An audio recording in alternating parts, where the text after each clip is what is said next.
آج ہم بات کریں گے مرنے کے بعد، یعنی قبر میں، پھر قبر کے بعد حشر، میزان، پل صراط وغیرہ بہت سے منزلوں سے ہمیں گزرنا ہے، اور اس کے بعد کہ ہمیں اس کا قبر سے ہی پتہ چل جاتا ہے یا نہیں، جو ہماری آگے پل صراط ہے، پھر حشر ہے، میزان ہے، کیا ہمیں ان پر چھٹکارا ہوگا یا نہیں، کیا قبر سے معلوم ہوگا یا نہیں، یعنی قبر سے ہی پتہ چلے گا یا نہیں۔ اور اس کے بعد حشر، پل صراط اور جو آگے میزان ہے، ان میں سب سے زیادہ سخت عمل کون سا ہے، تو یہ سب چیزیں آج ہم جاننے کی کوشش کریں گے۔ تو شروع کرتے ہیں۔ نحمدہ ونصلی ونسلم علی رسولہ الکریم، اما بعد فاعوذ باللہ من الشیطان الرجیم، بسم اللہ الرحمن الرحیم، مولا صلی وسلم دائما ابدا علی حبیبک خیر خلق کلہم۔ حضرت عثمان رضی اللہ تعالی عنہ سے مروی ہے، فرماتے ہیں کہ آپ جب قبر پر کھڑے ہوتے، یعنی حضرت عثمان غنی کسی بھی قبر پر کھڑے ہوتے تو اتنا روتے کہ آپ کی داڑھی مبارک جو ہے تر ہو جاتی۔ عرض کیا گیا کہ آپ جنت و دوزخ کا ذکر کرتے ہیں تو نہیں روتے، تو اس سے روتے ہیں، تو فرمایا کہ حضور علیہ الصلوۃ والسلام نے فرمایا قبر آخرت کی منزلوں سے پہلی منزل ہے، اگر اس سے نجات پا گیا تو بعد والی منزلیں اس سے آسان تر ہیں، اور اگر اس سے ہی نجات نہ پائی تو بعد والی منزلیں اس سے سخت ہیں۔ تو حضور علیہ الصلوۃ والسلام نے فرمایا کہ میں نے کوئی منظر نہ دیکھا مگر قبر اس سے زیادہ وحشت ناک ہے۔ اسے ترمذی و ابن ماجہ نے روایت کیا، اور ترمذی نے فرمایا کہ یہ حدیث غریب ہے۔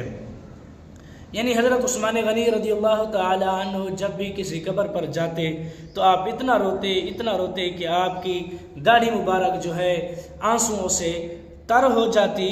تو عرض کیا گیا، یعنی کسی نے عرض کیا حضور جب آپ جنت کا یا دوزخ کا ذکر کرتے ہیں تو اس وقت تو آپ نہیں روتے، تو آپ جب کسی کی قبر پر آتے ہیں تو آپ کیوں روتے ہیں؟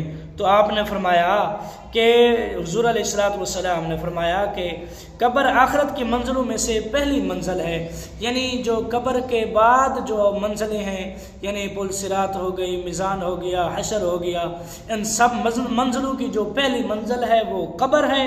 اگر جو قبر سے بندہ کامیاب ہو گیا، آخرت والی جو منزلیں ہیں ان سے بھی وہ کامیاب ہو جائے گا، ان سے بھی وہ نجات پائے گا۔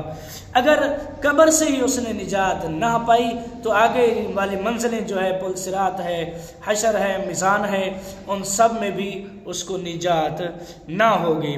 تو پھر فرمایا کہ اگلی منزلوں میں سے جو سب سے سخت منزل ہے، یعنی جو سخت قبر والی منزل ہے وہ سخت ہے، اور اگر اس سے ہی نجات نہ پائی تو بعد والی منزلیں اس سے سخت ہیں، یعنی اگر قبر سے نجات نہ پائی تو باقی جو منزلیں آئیں گی وہ قبر سے زیادہ سخت ہوگی۔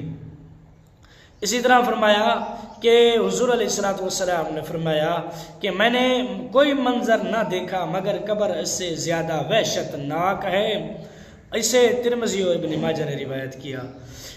مردے کی یاد میں، یعنی حضرت عثمان غنی رضی اللہ تعالی عنہ نے جو روتے تھے وہ مردے کی یاد میں نہیں بلکہ قبر کی ہیبت، قبر کی وحشت سے روتے تھے، قبر کے عذاب کے خوف سے روتے تھے۔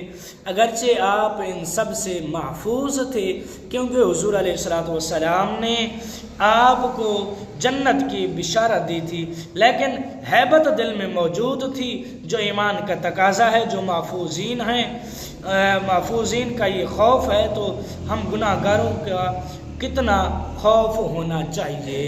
یعنی جن کو حضور علیہ الصلوۃ والسلام نے جنت کی بشارت دی ان کو قبر کا، حشر کا، میزان کا جو ہے اتنا خوف ہے، تو جان لو کہ ہمیں کتنا خوف ہونا چاہیے۔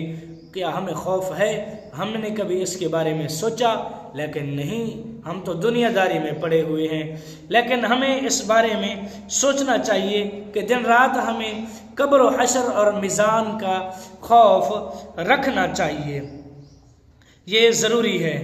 اسی طرح پھر فرمایا کہ جو یہاں سے بچ گیا یعنی قبر سے بچ گیا تو وہ آگے والی منزلوں سے بھی بچ جائے گا۔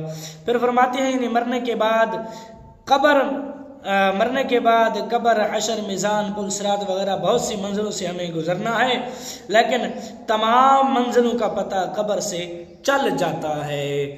یعنی جیسے ہی انسان کو دفن کرتے ہیں اس کی قبر کی منزل شروع ہو جاتی ہے، قبر میں اس سے سوال جواب ہوتے ہیں، اس سے معلوم ہو جاتا ہے کہ یعنی جس نے قبر میں سوال و جواب صحیح کر لیے، یعنی سوالوں کے جواب صحیح دے دیے تو اس کی آگے والی منزلیں بھی آسان ہوگی۔ یعنی یہاں سے یہ پتہ چلتا ہے کہ قبر سے ہی پتہ چل جاتا ہے کہ آگے والی منزل انسان کی کیسے ہوگی۔ اگر سوالوں کے جواب دے دیتا ہے تو اس کی آگے والی منزل جو ہے آسان ہوگی، اگر جواب نہیں دے سکتا تو اس کی آگے والی منزل اور بھی بہت ہی مشکل اور بہت ہی ہیبت والی، بہت ہی کٹھن ہوگی۔ اسی طرح پھر فرمایا گیا یہاں بچ گیا تو انشاءاللہ آگے بھی محفوظ رہے گا، بلکہ گنہگار مومن کے لیے قبر کا عارضی عذاب اس کے گناہوں کا کفارہ ہوگا، جیسے مرقات میں ہے۔ یعنی جو مومن کو قبر میں عذاب دیا جائے گا وہ اس کے گناہوں کا کفارہ ہوگا۔ پھر سبحان اللہ، مومن کے لیے وہ سختی بھی رحمت ہے، رحمت خود ہی ایسے ہے کہ آگے وہ جنت میں جائے گا، یعنی اس کی سزا و جزا قبر میں ہی ہو جائے گی۔ یعنی قبر کا دائمی عذاب کفار کے لیے ہے، اس کے لیے حشر، پل صراط، میزان اس سے بھی زیادہ خطرناک ہوگا، یعنی قبر و حشر سے بھی زیادہ خطرناک ہوگا۔ اسی طرح یعنی دنیا کی بڑی سے بڑی مصیبت قبر میں معمولی عذاب سے بھی آسان ہے۔ عیش میں رہنے والے کافر کو قبر کی ایک گرم ہوا دے کر پوچھیں گے کیا تو نے کبھی عیش دیکھا تھا؟ تو وہ کہے گا میں جانتا بھی نہیں کہ عیش کیا چیز ہے۔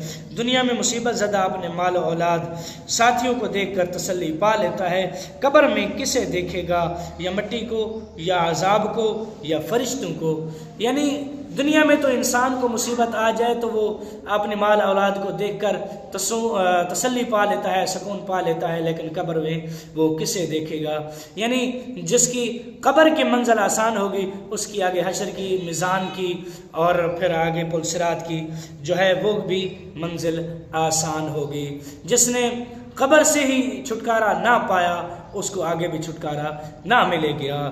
تو آج کے لیے صرف اتنا ہی، ملتے ہیں کل کے نئے ویڈیو میں۔ دعاؤں میں یاد رکھنا، ویڈیو اچھی لگی ہو تو میرے چینل کریں سبسکرائب، ویڈیو کو لائک اور شیئر ضرور کریں، تو صدقہ جاریہ سمجھ کر اپنے دوستوں کے ساتھ ضرور شیئر کیا کریں۔ تو ملتے ہیں کل کے نئے ویڈیو میں، کل تک کے لیے اللہ حافظ۔